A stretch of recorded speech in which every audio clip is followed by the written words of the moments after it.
Gusto nyo rin ba mga pinsan ang ganitong luto sa gabi? Binilad ko muna tapos ginataan. Tara, lutuin natin mga pinsan.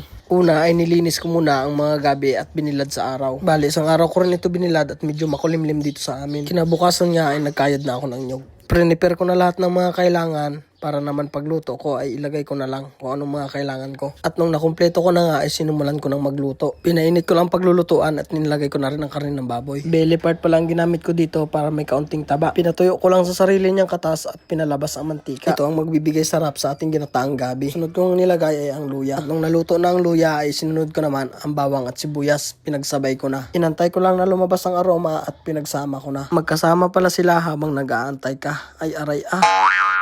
Nilagyan ko na rin ng pork cubes, dagdag lasa. Sabay lagay ng gabi at parang hindi pa nga magkasya. At pwede pa nga mambigay sa kahanggan kapag luto na. Pangalawang gata ay binuhos at tatakpan na. Eh bakit naging makata na?